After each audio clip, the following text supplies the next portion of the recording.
정부가 기존 에너지 바우처 대상이 아닌 기초생활수급자와 차상위 계층에도 가스요금 할인을 확대하기로 했습니다. 기존 난방비 대책의 최대 지원 금액인 59만여 원까지 가스요금을 깎아주기로 했습니다. 전세 사기 일당이 감정평가 브로커와 짜고 집값을 부풀리는 이른바 업감정 의심 사례에 대해 정부가 조사에 들어갔습니다.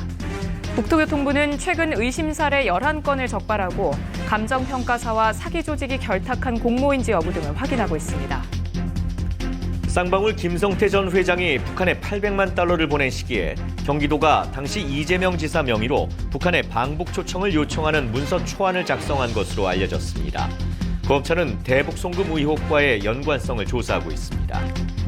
지난달 무역 적자 규모가 사상 처음으로 100억 달러를 넘어섰습니다. 최대 수출 품목인 반도체 수출액은 지난해 같은 달에 비해 44% 넘게 감소했습니다.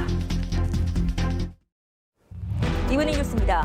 지난달 무역 적자가 127억 달러에 달해 월간 기준 역대 최대를 기록했습니다. 15개 주력 품목 가운데 10개 품목이 줄어든 수출은 1년 전보다 92억 달러나 감소했습니다.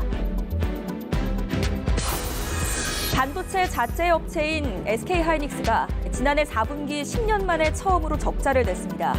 삼성전자 반도체 부문 영업이익은 한 해 전보다 97% 급감해 겨우 적자를 면했습니다.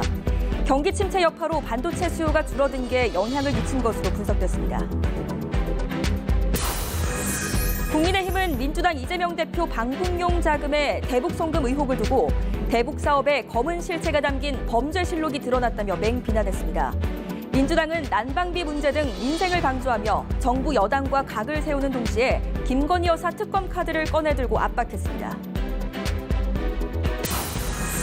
민주당 이재명 대표가 단체장을 지낸 경기도와 성남시에 대해 감사원이 정기감사에 나선다고 밝혔습니다. 표적감사 지적에 대해서는 성남시의 경우 13년 만이고 경기도는 지난해 잡았던 계획이 밀린 것이어서 받아들이기 어렵다고 설명했습니다. 흉기를 들고 농협에 침입한 강도가 직원들의 용감한 대처 끝에 벌기가 잡혔습니다. 돈가방을 싣고 도망치려던 오토바이를 직원들이 3번이나 넘어뜨리자 범인은 오토바이를 버리고 달아나다가 경찰에 붙잡혔습니다.